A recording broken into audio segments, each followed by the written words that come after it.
I never thought a 45-minute HOA meeting could stretch into a 3-hour ordeal until Patricia Henderson joined our board in Clearwater, Florida. The woman had a talent for turning every single agenda item into a theatrical production, starring herself as the perpetually wronged protagonist. My name is Isaac Zimmerman, and I had lived peacefully in the Sunset Palms community for 6 years before Patricia moved into the Colonial on Magnolia Drive. I worked as an accountant from home, which meant I had the dubious honor of being available for daytime HOA meetings. Our community consisted of 87 homes, mostly retirees and young families who appreciated the well-maintained pool, the quarterly barbecues, and the general atmosphere of leaving each other alone. The first meeting Patricia attended was in March 2024. I sat in my usual spot in the community center, a modest building with folding chairs and fluorescent lighting that hummed like angry bees. Our board president, Miguel Santos, was a retired postal worker who ran meetings with military precision. We typically covered landscaping updates, pool maintenance schedules, and any minor violations in under an hour. Patricia arrived 10 minutes late wearing a white blazer and carrying a binder that could have doubled as a small refrigerator. She was in her early 50s with perfectly highlighted blonde hair and the kind of pursed lips that suggested she had been disappointed by the world since birth. "Sorry I'm late," she announced without a trace of apology. "I was documenting the 17 separate code violations I spotted just driving through our neighborhood." Miguel blinked. "We haven't opened the floor for resident concerns yet." "Well, I'm here now, so we might as well address them." Patricia flipped open her binder, which I could see was organized with color-coded tabs. "Let's start with the Johnsons at 412 Palmetto. Their trash cans were visible from the street on a Thursday." "Trash day is Thursday," I pointed out. She turned to me with the look of a teacher disappointed in her slowest student. "Trash cans should be placed at the curb no earlier than the evening before collection and removed no later than the evening of collection day. The Johnsons had their cans out at 7 in the morning." "Which is when the truck comes," said board member Sarah Kim, a pediatric nurse who had even less patience than I did. "The rules don't specify exceptions," Patricia snapped. That first meeting ran 2 hours and 40 minutes. Patricia had complaints about lawn height variations, unapproved garden gnomes, cars parked on streets instead of driveways, children's chalk drawings on sidewalks, and a basketball hoop that she claimed was 3 inches over the regulation setback line. Miguel tried to move things along, but Patricia had a supernatural ability to circle back to topics we had already covered. "I think we've addressed the garbage can situation," Miguel said at one point. "We've discussed it, but we haven't resolved it. I want fines issued. For putting trash out on trash day. For violating the time specifications clearly outlined in Section 4.7 of our covenants." I went home that night with a headache that lasted 2 days. The April meeting somehow got worse. Patricia had expanded her binder and brought photographs. Actual printed photographs, dozens of them, each carefully labeled with addresses, dates, and alleged infractions. "This is the Martinez residence on April 3rd at 2:47 p.m., she announced, holding up a photo like a prosecutor presenting evidence. "Notice the lawnmower sitting in the driveway." "I was mowing my lawn," said Tony Martinez, who had made the mistake of attending that meeting. I stopped to get water. Equipment should be stored in garages when not in active use. I was actively using it. I was taking a 5-minute break. Patricia's smile was colder than a Minnesota winter. "The mower was not running. Therefore, it was not in active use." Tony looked at Miguel. "Is she serious?" Miguel rubbed his temples. "Patricia, I think we can agree that a brief pause while doing yard work doesn't constitute a violation." "I disagree. And I'd like that noted in the minutes." Board Secretary Jennifer Wu wrote something down with the expression of someone contemplating career changes. The meeting dragged on for 3 hours and 15 minutes. Patricia had complaints about pool noise levels, improperly sorted recycling, a wind chime that violated noise ordinances according to her personal decibel meter, and someone who had hung a hummingbird feeder that wasn't the approved shade of green. "We don't have an approved shade for bird feeders," Sarah said. "Then we need to establish one," Patricia countered. By the time I got home, my wife Dana had already gone to bed. She worked as an ER nurse and needed her sleep. I found a note on the counter. "How bad?" I texted back, Apocalyptic. May brought a new level of absurdity. Patricia didn't just bring her binder this time. She brought a PowerPoint presentation on a laptop she connected to our ancient projector. I've created a comprehensive catalog of ongoing violations, she began, clicking to a slide that showed a map of our neighborhood with colored pins. Red indicates critical violations, yellow for moderate, and green for minor issues requiring monitoring. The map looked like a Christmas explosion. There were at least 60 pins. "This is insane," I muttered to Sarah, who sat next to me. "This is hell," she whispered back. Patricia spent 45 minutes walking through each category. Mrs. Chen's mailbox was the wrong shade of black. The Rodrigo family had planted azaleas that bloomed a color not specified in the landscaping guidelines. Someone on Hibiscus Court had a doormat with a beach scene that Patricia deemed visually chaotic. "It's a doormat," said Miguel weakly. "It sets a precedent. Today it's beach scenes, tomorrow it's political statements or offensive imagery. It's a picture of a sunset and some seagulls. Seagulls can be aggressive animals. It sends the wrong message." I honestly couldn't tell if she was joking. Her face remained perfectly serious. When we finally reached the discussion of actual HOA business, which was supposed to be about approving a contract for pool resurfacing, Patricia derailed us immediately. "I have concerns about the pool contractor's insurance coverage," she said. "They're fully insured and bonded," Miguel assured her. "We verified everything. I'd like to see the documentation personally."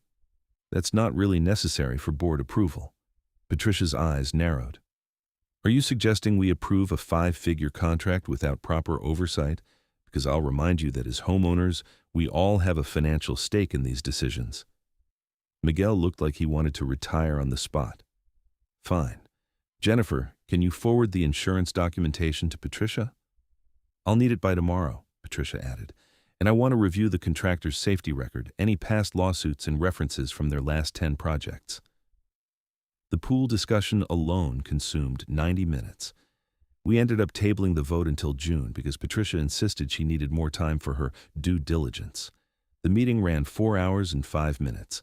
I got home at almost 11 at night. Donna was still up watching TV. "You look traumatized," she said. "I'm starting to understand why people move to unincorporated areas."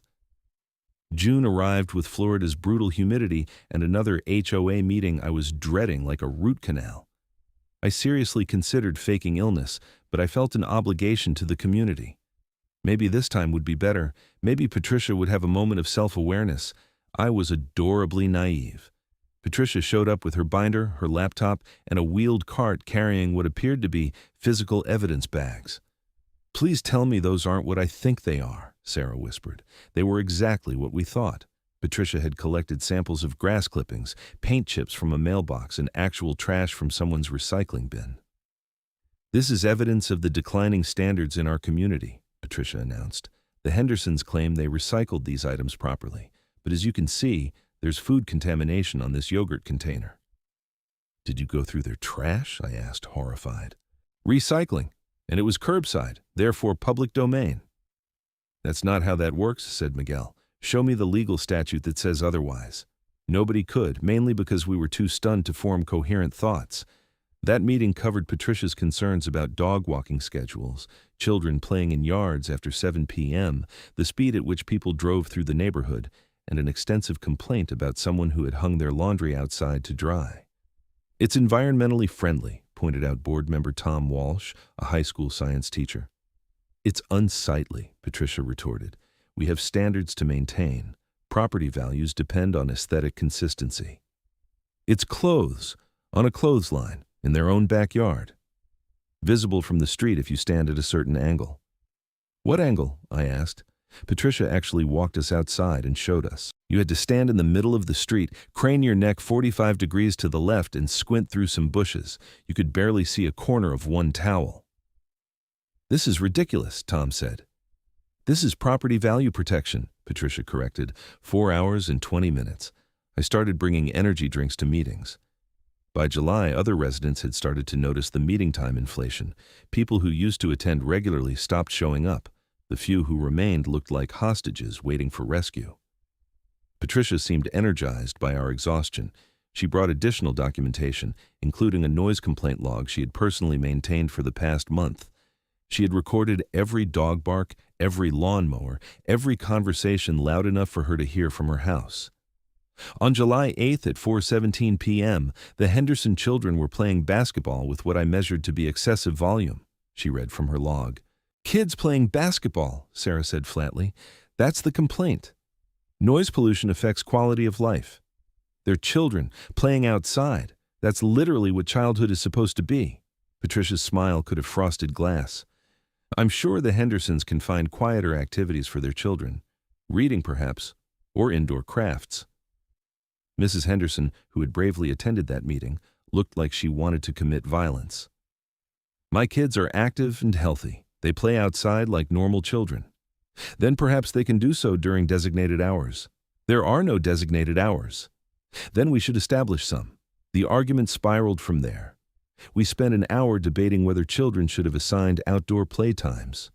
Patricia wanted an ordinance limiting recreational noise to between 2 p.m. and 5 p.m. on weekdays.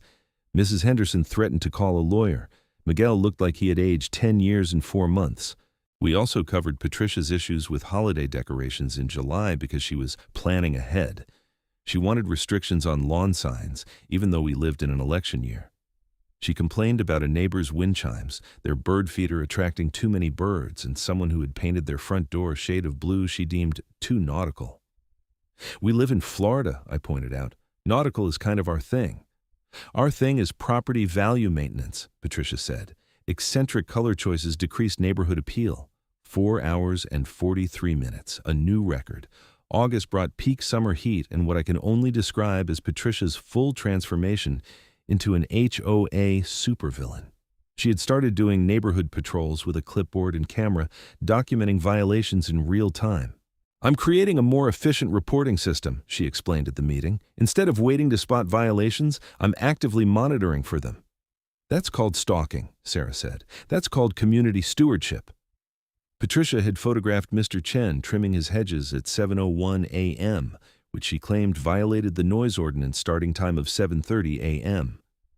The ordinance says 7, Miguel said, checking his copy of our covenants. It should say 7:30. Morning hours are sacred. But it says 7. I'm proposing an amendment. She had also filed complaints about a basketball hoop being stored in a driveway, a garden hose left visible next to a house, and someone who had failed to edge their lawn to her specifications. The grass is cut, Miguel said, looking at the photo, but not edged along the sidewalk. It creates a sloppy appearance. Our rules require mowed lawns. There's nothing about edging. It's implied in the standard of maintenance. I watched Miguel's soul leave his body in real time. Patricia had also begun issuing her own unofficial warnings to neighbors, printing up official-looking letters on cardstock and leaving them in mailboxes. You can't do that, Miguel said. Only the board can issue violations. These aren't violations. They're friendly reminders. They threaten fines. Potential fines. For educational purposes. Several residents had brought these fake violation letters to the meeting, confused and upset. The Rodrigo family was there with their 3 kids, all of whom should have been in bed but were present because Patricia had threatened them with a fine over their azaleas. These are the flowers that were here when we bought the house, Mr. Rodrigo explained. We didn't plant them. Then you inherited the violation, Patricia said calmly. That's not how that works, Miguel's voice cracked. I'd never heard him yell before. Patricia didn't even blink. The covenant clearly states that all landscaping must conform to approved species. Azaleas of that particular color are not on the approved list. Because there is no approved list. Miguel looked around wildly. We've never had an approved plant list. We have guidelines about maintenance and invasive species, but nothing about flower colors. Then we're operating with dangerous ambiguity. Or we're treating people like adults who can choose their own damn flowers. The room went silent. Miguel took a deep breath. I apologize for the language, he said. But Patricia, you need to stop issuing fake violations. You need to stop harassing our neighbors. And you need to understand that these meetings are for community business, not your personal complaints. Patricia stood up, gathering her materials with exaggerated dignity. I see. So when one board member expresses legitimate concerns, it's harassment. But when standards decline and property values plummet, I suppose you'll all wonder why nobody took action. Our property values are fine, Tom said. I just had my house appraised. We're up 8% from last year. Patricia ignored him. I'll be documenting this meeting's hostility toward my participation. Good evening. She left, and the room collectively exhaled. Thank God, someone muttered. Maybe she'll quit, Sarah said hopefully. She did not quit. September arrived with Patricia more determined than ever. She had compiled what she called a comprehensive community improvement initiative that ran to 47 pages. She had printed copies for everyone. I've identified 212 distinct violations requiring immediate attention, she began. 212? Miguel's voice was barely a whisper. That's just the critical issues. The full audit identified over 400 areas of concern. I flipped through the document. It was insane. Patricia wanted to ban street parking entirely. She wanted mandatory garage inspections to ensure they were being used for vehicles, not storage. She wanted to require professional landscaping services instead of allowing homeowners to do their own yard work. She wanted security cameras on every house, feeding to a central monitoring system she would personally oversee. This is dystopian, I said. This is comprehensive community management. This is a dictatorship. Patricia's eyes flashed.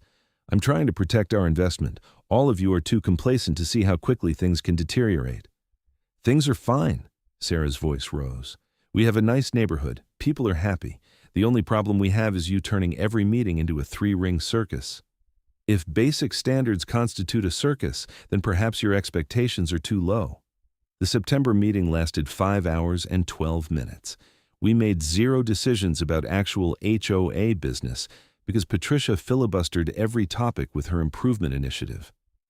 When Miguel tried to table the discussion, Patricia insisted we needed to address, at minimum, the emergency violations.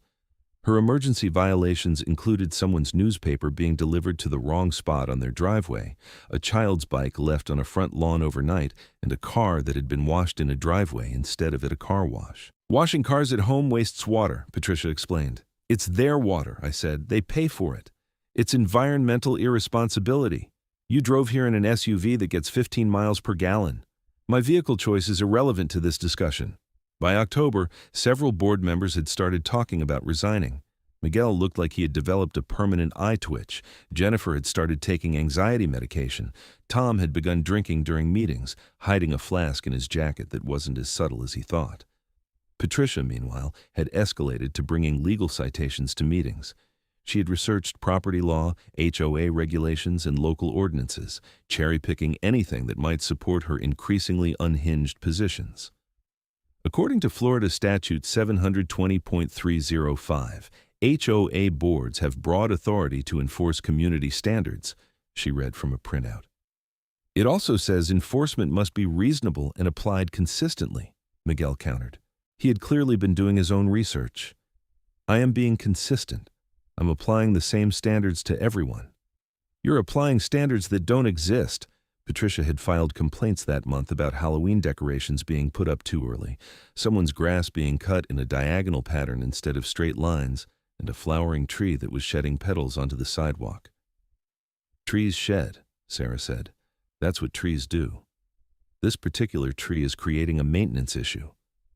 So you want them to cut down a healthy tree because it has flowers? I want them to choose landscaping appropriate for our community standards. The Halloween decoration fight consumed 90 minutes alone. Patricia wanted to ban anything scary or disturbing, which apparently included fake cobwebs, plastic skeletons, and carved pumpkins with faces. It's Halloween, Mrs. Henderson said. She had become a regular at meetings, determined to fight Patricia's war on childhood. Kids are supposed to have fun. Fun doesn't require grotesque imagery. They're cartoon skeletons, which normalize death imagery for children. I put my head in my hands. Dana had stopped asking how meetings went because my answers were too depressing. 5 hours and 38 minutes. We were approaching the 6-hour mark. November's meeting fell right after the election, which meant Patricia had a whole new category of complaints. Someone had left a campaign sign up 2 days after Election Day. Someone else had a bumper sticker Patricia deemed political. It says, "Be kind," Miguel said, looking at her photo evidence. That's a political statement in the current climate. It's basic human decency. It's taking a position. We went in circles for 40 minutes about whether kindness was political. Patricia had also begun filing complaints about Thanksgiving decorations. Apparently, cornucopias were too pagan, and inflatable turkeys were undignified. Who is dignified by turkey standards? Tom asked. He was definitely drunk. I didn't blame him. Our community should project sophistication, Patricia said. It's a suburban neighborhood in Florida, not a country club. Not with that attitude. But November was when things finally started to break. Patricia had filed so many complaints, sent so many threatening letters, and harassed so many neighbors that people began fighting back. The Martinez family hired a lawyer who sent a cease and desist letter to Patricia and the HOA board, demanding she stop her harassment. The Rodrigo family filed a formal complaint with the board about Patricia's conduct. 15 other homeowners submitted a petition requesting Patricia's removal from any HOA authority.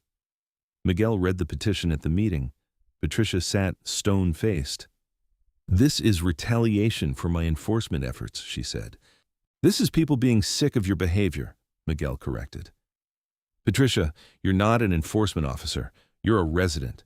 You have the same rights as everyone else to raise concerns, but you've turned this into a full-time obsession. Because nobody else cares about maintaining standards. We care about having a functional community where people aren't afraid to check their mail because you might photograph them doing it wrong." Patricia stood. "I've tried to help this community. I've dedicated countless hours to documenting problems and proposing solutions. If that's not appreciated, perhaps I should take my concerns to a higher authority." "What higher authority?" Sarah asked. "We'll see." She left, and we hoped that was the end of it. It was not the end of it. December brought Patricia's nuclear option. She had filed a lawsuit against the HOA board, claiming we were neglecting our fiduciary duties by failing to enforce community standards. She sued for damages, demanded the board be removed, and requested the court appoint her as interim community manager. The lawsuit was 39 pages of insanity. She had documented every complaint she had ever made, every violation she believed existed, and every instance of the board refusing to act. She had photographs, timestamps, and extensive notes from her personal surveillance. "This is harassment," our lawyer said when we met with her. Her name was Rebecca Torres, and she specialized in HOA law. "This lawsuit has no merit, but defending it will cost money." "How much money?" Miguel asked. "Several thousand at least, maybe more if she drags it out." We held an emergency board meeting to discuss our options. Patricia, naturally, attended and tried to turn it into another complaint session. "I'm here to address the ongoing violation at 523 Palmetto," she began. "We're not discussing violations," Miguel said firmly. "We're here to address your lawsuit." "Which is a separate matter entirely." "Patricia, you're suing us. You can't participate in board discussions while actively litigating against the board." "I'm a homeowner. I have rights," Rebecca stepped in. "Actually, there's a conflict of interest. You'll need to recuse yourself from board-related discussions until the lawsuit is resolved." Patricia's face went red. "You can't silence me." "We're not silencing you. We're following proper legal protocols." Patricia left in a fury, and we discussed our defense strategy. Rebecca believed we could get the lawsuit dismissed quickly, but we needed to document everything: the meeting lengths, Patricia's harassment of neighbors, her fake violation letters, all of it. "Keep records of every interaction," Rebecca advised. "If she continues harassing residents, document that too. We want to show a pattern of unreasonable behavior." We didn't have to wait long.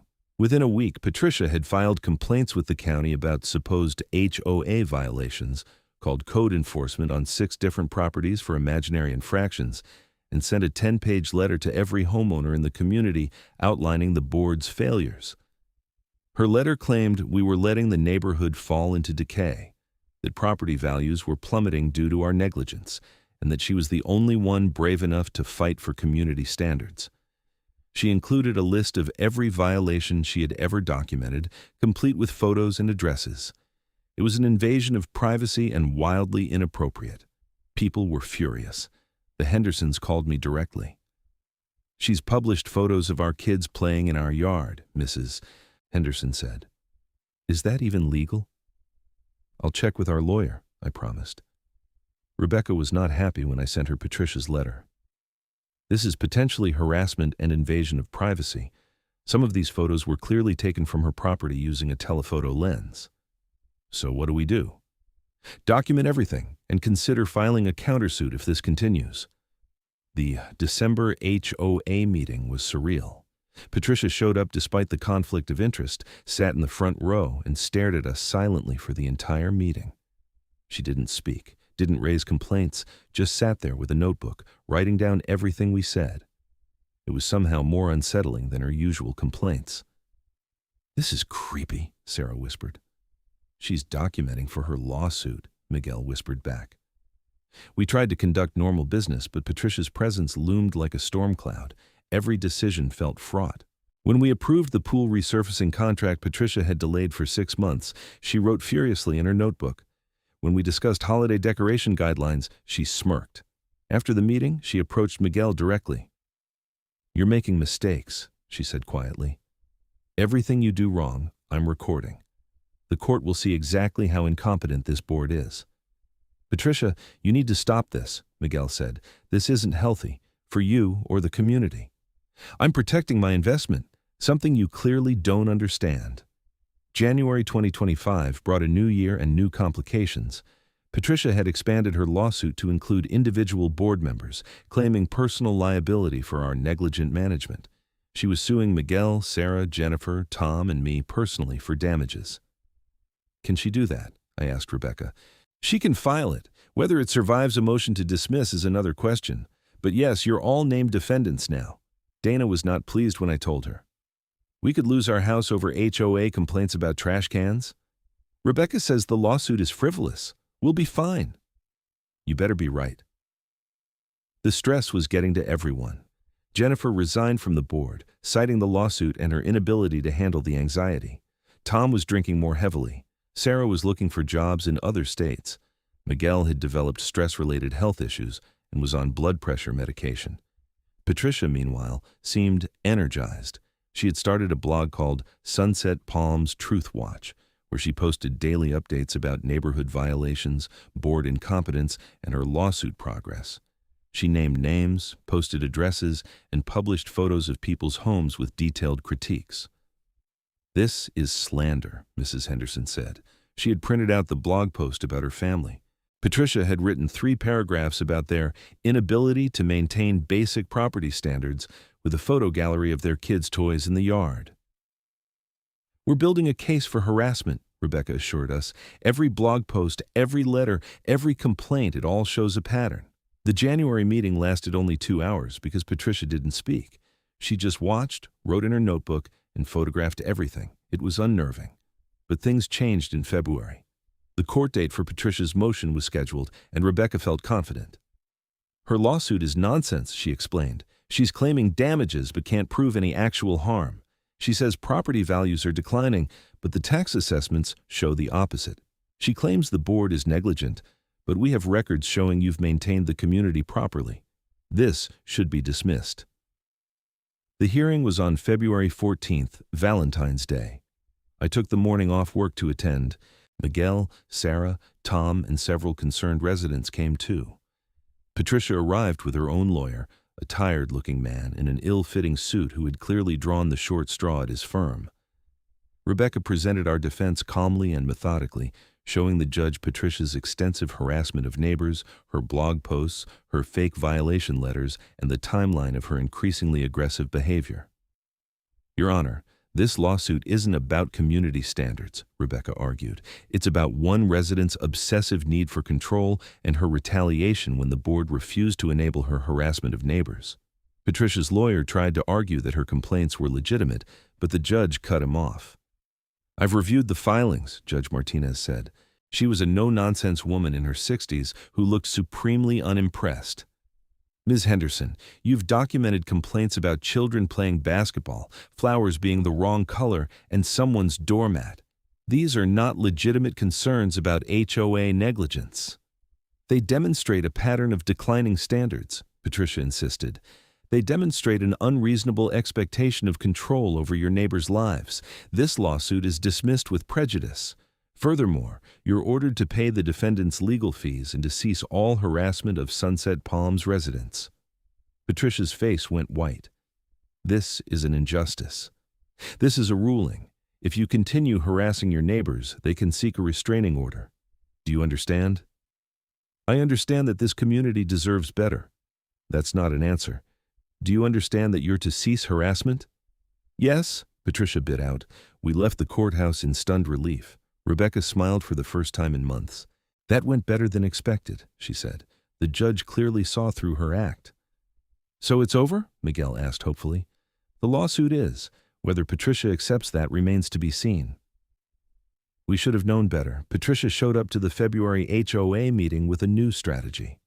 Since she couldn't sue us, she would run for board president herself. She announced her candidacy with a 20-page platform focused on restoring community standards and accountability. "You've got to be kidding," Sarah said. "I have every right to run for board positions," Patricia said coolly, "and I believe the community deserves leadership that takes violations seriously." The election was scheduled for March. Patricia campaigned like she was running for Senate. She went door to door with her binder of violations, explaining how she would fix everything. She sent mailers to every house, outlining her platform. She even created campaign signs that she planted in her yard. Vote Patricia Henderson. Standards matter, the signs read. Most residents avoided her, but she found a few sympathetic ears among newer homeowners who didn't know her history. She convinced them that the neighborhood was indeed declining, that the current board was too lax, and that she was the solution. The March meeting was election night. Turnout was unusually high because people were either supporting Patricia or determined to stop her. The community center was packed. Miguel ran the meeting with visible exhaustion. "We'll start with officer elections. The board president position is contested between myself and Patricia Henderson. Each candidate will give a brief statement, then we'll vote." Miguel went first. "I've served as president for 4 years. We've maintained our community responsibly, kept dues stable, and tried to balance enforcement with common sense. I'm asking for your continued support." Patricia stood next, her binder in hand. "Our neighborhood is in crisis. Standards have declined. Violations go unenforced. Property values are at risk. I've documented over 400 violations that the current board has ignored. If elected, I'll implement comprehensive enforcement, mandatory compliance audits, and strict penalties for violations. We'll restore Sunset Palms to the community it should be." "Or we could just live like normal people," someone called out. Patricia ignored the comment. "I'm asking for your vote to save our community." The vote was conducted by secret ballot. Jennifer, who had agreed to stay on as secretary just for the election, counted votes with Rebecca observing to ensure fairness. The room was tense as they tallied. Patricia sat with perfect posture, her expression confident. Miguel looked like he might throw up. Jennifer finally stood. "The votes are in. For Miguel Santos, 63. For Patricia Henderson, 12. The room erupted in applause. Patricia sat frozen, her face a mask of shock and fury. "This is voter suppression," she said suddenly. "Everyone who wanted to vote, voted," Rebecca said firmly. "The community has spoken."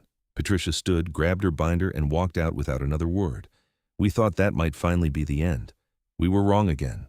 April brought a new nightmare. Patricia had filed complaints with every government agency she could find. The county planning department, code enforcement, the health department, environmental services, even the fire marshal. She claimed the HOA was violating dozens of regulations and endangering residents.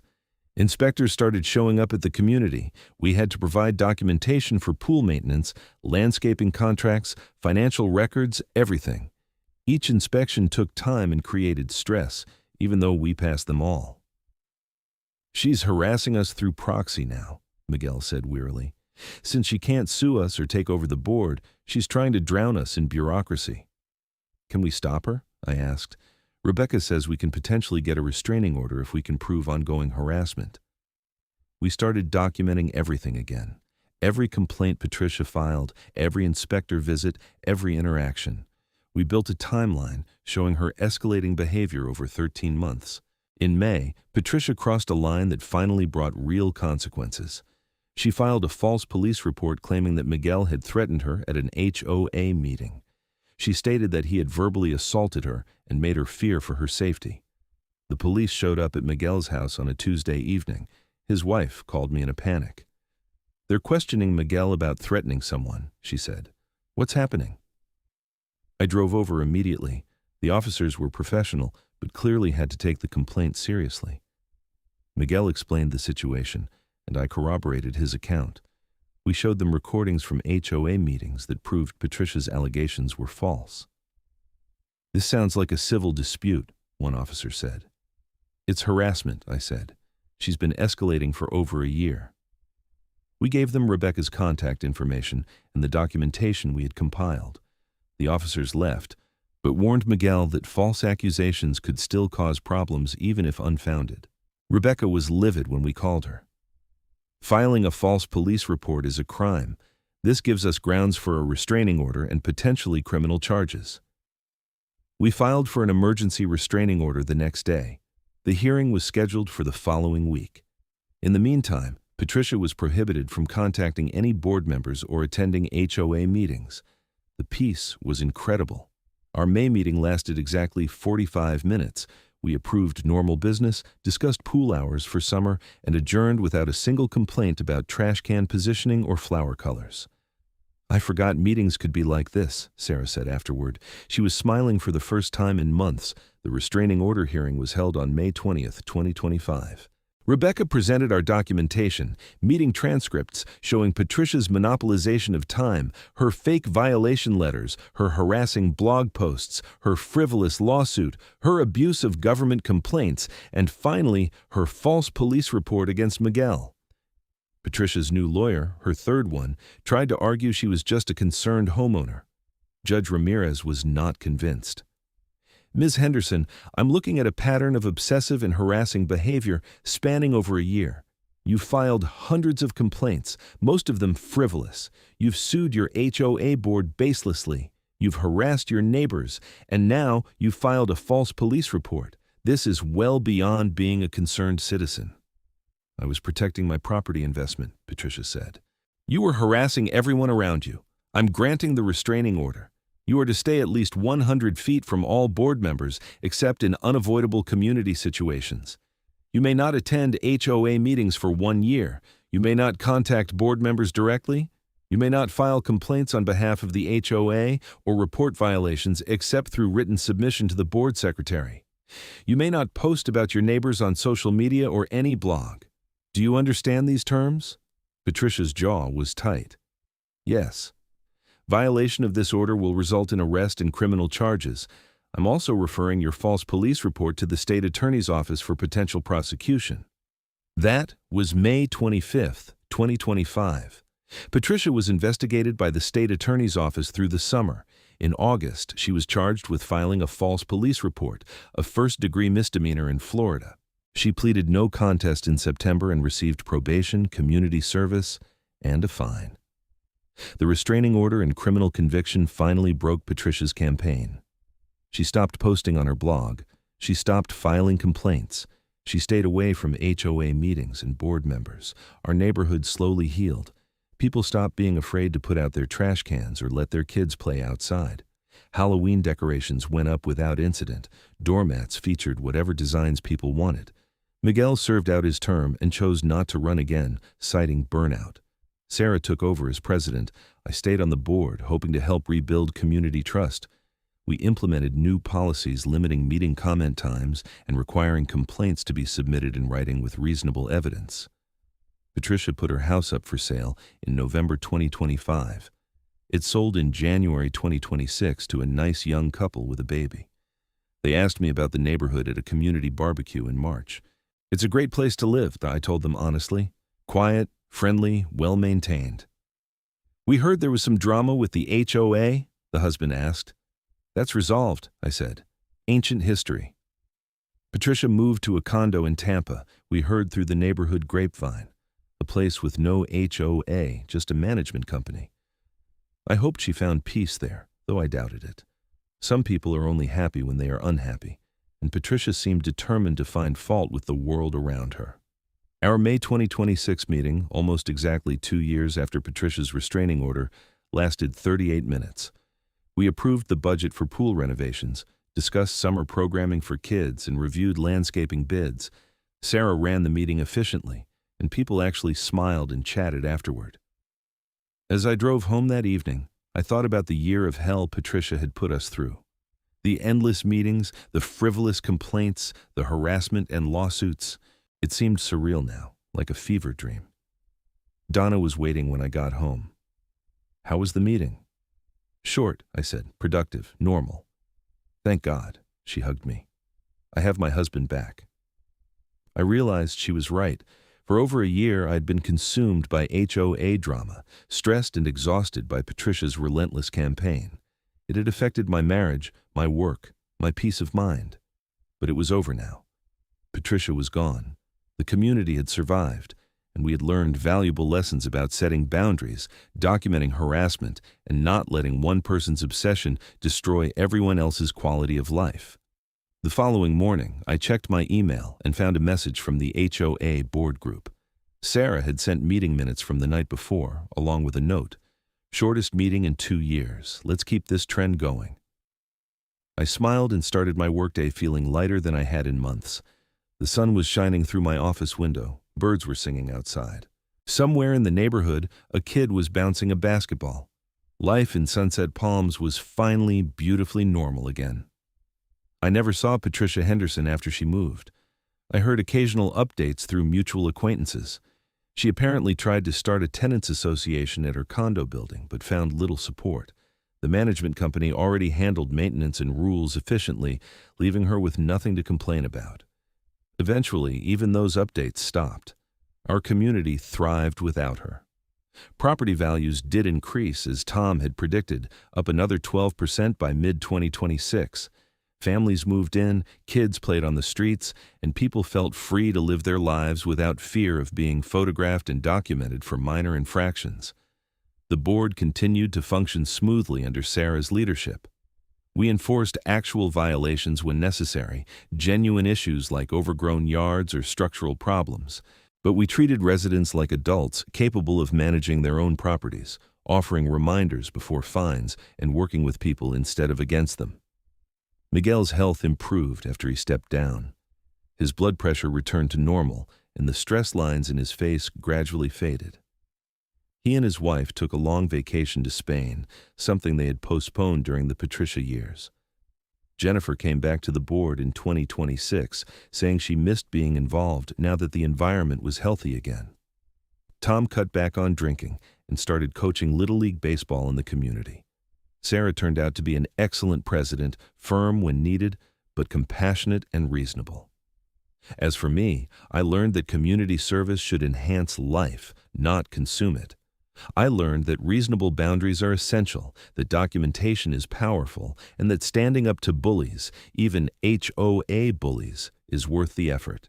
I also learned that the worst thing you can do in an HOA dispute is let one unreasonable person set the tone for everyone else. We had spent months trying to accommodate Patricia, hoping she would eventually be satisfied. She never would have been. Some people thrive on conflict and control, and the only solution is to set firm limits and enforce them consistently. Looking back, I sometimes wonder what drove Patricia to such extremes. Was it loneliness? A need for control in a life that felt chaotic? Genuine belief that she was protecting the community? I will never know, and ultimately it does not matter. Whatever her motivations, her behavior was unacceptable, and the community was better off without her. The story of Patricia Henderson became a cautionary tale in our neighborhood, shared with new residents as both warning and reassurance. Yes, we had HOA drama once. Yes, it was terrible. But we got through it, and we are stronger and smarter for the experience. On a warm evening in late May 2026, almost exactly 2 years since Patricia filed her false police report and set in motion her own downfall, I sat on my back porch with a cold beer and watched the sunset paint the Florida sky in shades of orange and pink. Donna sat beside me, reading a book. Somewhere down the street, children laughed and played. A basketball bounced rhythmically on concrete. Wind chimes tinkled in the breeze. A neighbor's dog barked once, then quieted. All the sounds of a living, breathing community where people actually lived instead of walking on eggshells. My phone buzzed with a text from Sarah. Board meeting next month. Agenda, pool party planning and playground equipment replacement. Should take 20 minutes. See you then. 20 minutes. I smiled and set down my phone. Life was good in Sunset Palms. Patricia Henderson had tried to turn our HOA into her personal fiefdom, had weaponized every meeting and every covenant to feed her need for control. She had harassed neighbors, filed frivolous lawsuits, abused government systems, and ultimately committed a crime in her obsessive crusade.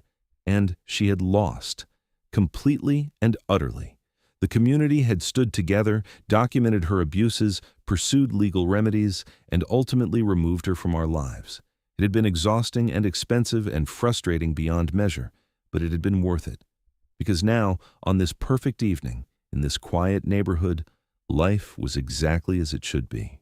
Normal, peaceful, and blessedly free of anyone trying to legislate the angle at which we parked our cars or the color of our garden flowers. I raised my beer in a silent toast to Miguel, Sarah, Jennifer, Tom, Rebecca, and every resident who had stood firm against Patricia's tyranny. We had survived the HOA meeting that never ended, the complaints that never stopped, the woman who had tried to convert every gathering into her personal complaint session. And we had won. The sun dipped below the horizon, darkness settled gently over Sunset Palms, and somewhere in the distance, someone was playing music in their backyard without worrying whether it violated some imaginary noise ordinance. It was a good night in the neighborhood. It was home. And Patricia Henderson was just a bad memory, fading a little more with each passing day.